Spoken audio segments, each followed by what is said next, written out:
स्वप्न, हाँ देखहि स्वप्न अनेक प्रकार, देखहि स्वप्न अनेक प्रकार। महाराज देवऋषि नारद स्वप्न देख रहे हैं कि संत जन उस स्थान को छोड़ करके जा रहे हैं। अब हमारा संतों से वियोग हो जाएगा, संत हमको छोड़ करके चले जाएंगे तो हम भगवान का भजन नहीं कर पाएंगे, संत जनों की सेवा नहीं कर पाएंगे। संतों को जब हम पंगत में प्रसाद परोसते थे और महाराज जो संतों की शीत प्रसादी बचती थी वही हमारी माँ हमको उठा करके पवाती थी, वो संतों का उच्चिष्ट संतों का भोजन हमको नहीं मिलेगा। और अगर संत हमको छोड़ करके चले गए तो मैं अपने देह को संभाल नहीं सकूंगा। ऐसा महाराज रामदास मन में विचार कर रहे हैं। और जैसे ही प्रातः काल हुई और नारद जी जो रामदास हैं उनको पता चला कि संत वास्तविक में जा रहे हैं, तो महाराज रामदास ने संत जनों से कहा, गुरुदेव आप हमें अपनी सेवा में रख लीजिए, आप हमें अपने साथ ले चलिए। तो महाराज संत बड़े परमार्थी भेष धरे अवधूत, संत हृदय नवनीत समान।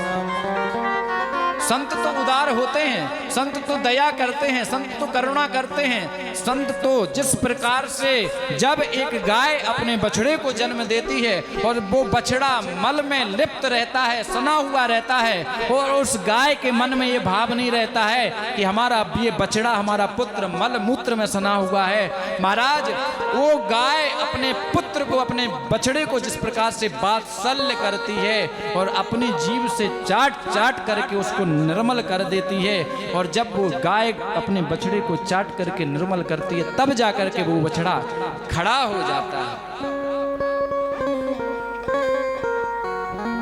उसी प्रकार से संत और भगवंत भक्त वत्सल कहा गया है। भक्तः वत्सला इति भक्त वत्सला। और संत जनों ने मन में विचार किया कि रामदास को अपने साथ ले जाएं, परंतु जैसे ही उनकी माँ को पता चला कि मेरा पुत्र रामदास हमको छोड़ करके जा रहा है, संतों के साथ जा रहा है, तो संतों के श्री चरणों में बैठ करके उनकी माँ ने प्रार्थना करी, स्वामी आप हमारे पुत्र को मत ले जाइए, और इस जगत में मेरा कोई सुख दुख का साथी नहीं है, मेरा पुत्र ही मेरे पास है, और अगर मेरा पुत्र हमको छोड़ करके चला जाएगा तो मैं कैसे रहूंगी। अब महाराज संत जन धर्म संकट में फंस गए। मैं बालक रामदास की बात मानूं अथवा उनकी मां की बात मानूं, परंतु मां सर्वोपरि है, मां की बात नहीं काटी। और बालक रामदास को संतों ने समझाया कि बेटा जब तक आपका जीवन है, जब तक आपकी माता का जीवन है, आप अपनी माता की सेवा करें, माता का ध्यान रखें, और जब आपकी माँ का शरीर शांत हो जाए तब आप उत्तराखंड की ओर आ जाना, हम आपको वहीं मिलेंगे। इतना कह करके उन्होंने द्वादशाक्षर मंत्र दिया और बोले इसका जाप करते रहना। अब देवऋषि नारद चिंतित हो गए कि संत जन छोड़ करके चले गए, अब उनका माँ की सेवा में मन नहीं लगता है, अब वो भगवान से विमुख हो रहे हैं, परमात्मा से दूर हो रहे हैं, तो उन्हें ये लग रहा है कि हमारी जीवात्मा और परमात्मा के मिलाप में हमारी माँ विघ्न बन रही हैं। तो एक दिन वो विचार कर रहे हैं हमारी माँ हमारे साथ कब तक रहेंगी। और महाराज एक दिन गाय संध्या काल गोधूली बेला में उनकी माँ गाय को धो रही थी, दुग्ध निकाल रही थी, उसी समय एक सर्प आया और उस सर्प ने उस माता को डस लिया और सर्प के काटने से उस माँ की मृत्यु हो गई।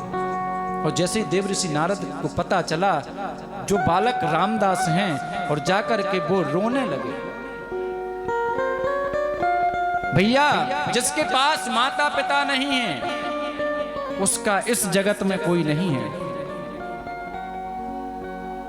कुपुत्रो जायेता क्वचिदपि कुमाता न भवति, पुत्र कुपुत्र हो सकता है, परंतु माता कुमाता नहीं हो सकती है। जब एक बेटी का संबंध हो जाता है, विवाह हो जाता है, तो जब वो बेटी अपने भाइयों के प्रेम में फर्क समझने लगती है, तो उसके मुंह से भी एक ही बात निकलती है कि मेरा मायका मतलब मेरी माई का घर है, और जब तक मेरी माई है, जब तक मेरी माँ है, आत्मा वही जायते पुत्रा, जिस माँ की आत्मा से मैंने जन्म लिया है, जब तक मेरी माँ है तब तक मेरा पूरा हक है माँ के घर पर, और जिस दिन मेरी माँ नहीं रहेगी तो इस घर में मैं कभी नहीं आऊंगी।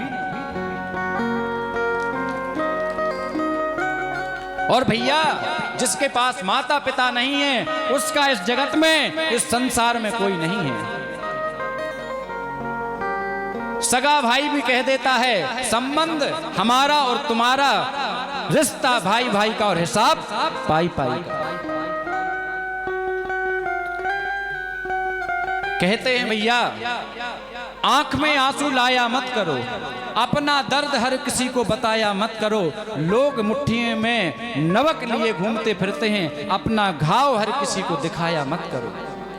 सत्संग की महिमा यही है। अगर आपका परमात्मा पर भरोसा है, परमात्मा में आपकी आसक्ति है, तो अपने परमात्मा से कहो, मौसम दीन दीन हित तुम समान रघुबीर, अस विचार रघुवंश मणि, हरहूं असंभव भव पीर। हे प्रभु, हे दीनानाथ, दीन बंधु, करुणा सिंधु, भक्त वत्सल, हे कृष्ण कन्हैया, जिस प्रकार से आपने भक्त प्रहलाद के कष्ट को हरा, जिस प्रकार से आपने ध्रुव के कष्ट को हरा, जिस प्रकार से आपने परम भक्ता श्री मीराबाई के कष्ट को हरा, उसी प्रकार से आप हमारे कष्ट को भी हरो और हमें सुख शांति प्रदान करो। जब आप सच्चे हृदय से परमात्मा का शरण करेंगे, तो परमात्मा आपके कष्ट को हर करके आप पर खूब कृपा करेंगे। और अगर आपके पास माता पिता नहीं है, माता पिता वाला धन नहीं है, तो महाराज वो निर्धन होता है, परम धन है माता और पिता। और जिसके पास माता पिता नहीं, वो गरीब हैं। और भैया, गरीब का तो इस जगत में कोई नहीं। कहते हैं बनते हैं लाख रिश्ते, बनते हैं लाख रिश्ते, जब पैसा पास होता है, और टूट जाता है गरीबी में वो रिश्ता जो सबसे खास होता है। इसलिए भैया, हमें अपना संबंध भगवान से बनाना चाहिए। और यहाँ देवर्षि नारद जी रो रहे हैं, क्यों? माँ उनको छोड़ करके चली गई, परंतु एक आंख से उनकी गर्म आंसू निकल रहे हैं और एक आंख से उनकी ठंडे आंसू निकल रहे हैं। क्यों? कष्ट उनको इस बात का है कि मेरी माँ हमको छोड़ करके चली गई, और प्रसन्नता इस बात की है कि अब हम भैया उत्तराखंड में जाकर के परमात्मा का भजन करेंगे। और महाराज, वही बालक कौन? रामदास उत्तराखंड की ओर चल दिए, और उन्होंने महाराज संतों का संग कर लिया, और संतों के संग को प्राप्त करके उन्होंने परमात्मा को प्राप्त कर लिया। और कहां तक कहें, देवर्षि नारद कहते हैं कि आज वही देवर्षि नारद बन करके आपके सामने खड़ा है, जो एक दासी पुत्र था। और मेरे हाथ में जो वीणा है, ये कोई साधारण वीणा नहीं है, नहीं है। देवदत्तमिमां वीणां स्वर ब्रह्म विभूषितां, मूर्छयित्वा हरिकथा गायमानश्चराम्यहम्। हमें परमात्मा ने इस वीणा को दिया है, और परमात्मा ने एक ही आशीर्वाद दिया है कि आप हमारा गुणगान करो, हमारा कीर्तन करो, हमारा भजन करो, और आप भगवत भक्त बनेंगे। और भगवान की कृपा से आज मैं बालक रामदास ब्रह्मा जी का पुत्र बनकर के, देवर्षि नारद बनकर के समस्त चराचर जगत का कल्याण कर रहा हूं। प्रेम से बोलो।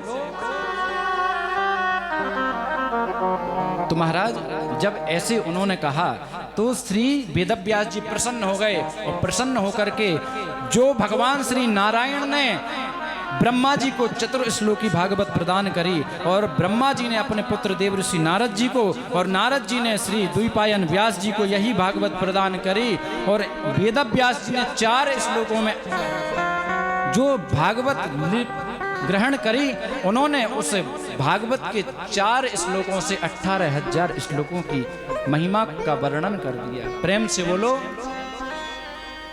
अब श्रीमद् भागवत कथा की रचना तो हो गई, परंतु परमहंसों की संहिता है, किसी परमहंस को श्रवण करानी चाहिए। तो वो परमहंस कौन है? तब उन्हें अपने पुत्र श्री सुखदेव जी का स्मरण आया और अपने 2 शिष्यों को उन्होंने 2 श्लोक याद कराए। बरहा पीड़ो नटवर बपु कर्णयो कर्णिकारो बिभ्रदिवासः कनक कपिशं वैजयन्तीं च मालाम् रन्ध्रान् वेणुरधरसुदयः पूरयन् गोपवृन्दै बृन्दारण्यं स्वपदरमणं प्राविशद गीतकीर्तिम्। 2 श्लोक याद कराए और दोनों श्लोकों में भगवान के स्वभाव और स्वरूप की महिमा है। अब आप सुने, प्रथम श्लोक में भगवान का स्वभाव कैसा है, स्वरूप कैसा है। बरहापीड़म, हमारे नंद नंदन यशोदा नंदन भगवान श्री कृष्ण ने अपने मस्तक पर मयूर का पंख, मोर पंख धारण कर रखा है। नटवर, नट जानते हो ना, नटों के वर हैं। नट तो कठपुतलियों को नचाते हैं, परंतु हमारे भगवान श्री कृष्ण कालिया के 1000 फणों पर पग पटक करके कालिया को कृतार्थ करते हैं। ऐसे हैं हमारे भगवान श्री कृष्ण।